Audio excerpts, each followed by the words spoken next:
Marine Le Pen risque de ne pas pouvoir se présenter à l'élection présidentielle 2027 et c'est un choc démocratique jamais vu en France. L'avenir politique de Marine Le Pen se joue au tribunal, où elle est poursuivie aux côtés de 24 autres prévenus. La justice la soupçonne d'avoir embauché des assistants parlementaires européens fictifs, qui auraient travaillé en fait pour son parti.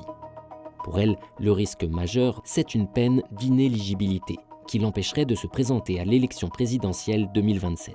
Et ce, alors qu'elle est aujourd'hui largement en tête des intentions de vote des Français. Alors, que peut-il se passer maintenant ?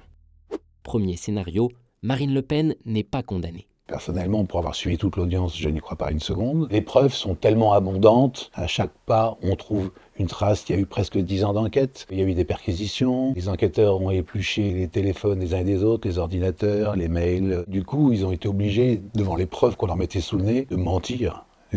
Effrontément pour la plupart, avec une mauvaise foi absolue, au risque que le tribunal pense qu'ils les prennent vraiment pour des imbéciles. Et donc la condamnation, à mon avis, est à peu près certaine. Ce que le procureur a demandé, c'est 5 ans de prison, dont 2 fermes, 300 000 € d'amende, et donc une peine d'inéligibilité de 5 ans. C'est obligatoire, c'est dans la loi. C'est une peine automatique, ce qui est d'ailleurs assez amusant parce que le RN a toujours été pour les peines planchées, les peines automatiques pour les délinquants.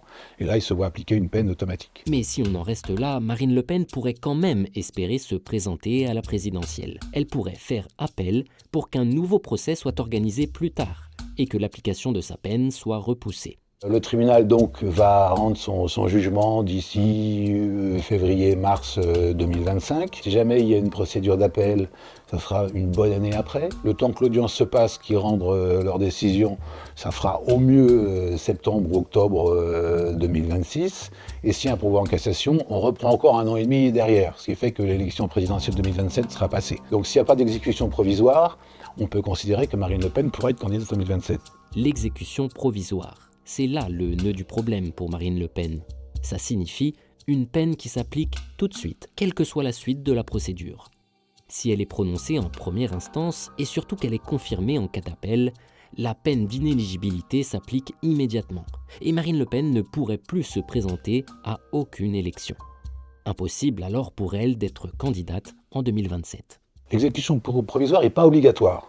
C'est de plus en plus une habitude que prennent les magistrats, surtout en matière financière. Du coup, sur les épaules des 3 magistrats du tribunal de Paris pèse une responsabilité écrasante. S'ils la prononcent, c'est un choc démocratique clair, puisque Marine Le Pen ne pourra pas être candidate à un présidentiel.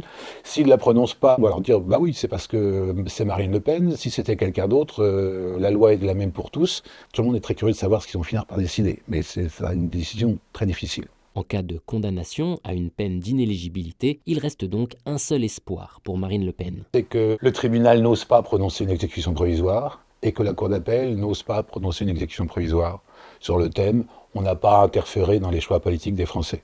C'est ça son seul espoir. Et de son point de vue, si elle ne peut pas se présenter en 2027, c'est très grave quand même. Qui pourra se présenter à sa place au Rassemblement national ? Et puis elle-même, est-ce que sa carrière politique ne sera pas définitivement terminée ?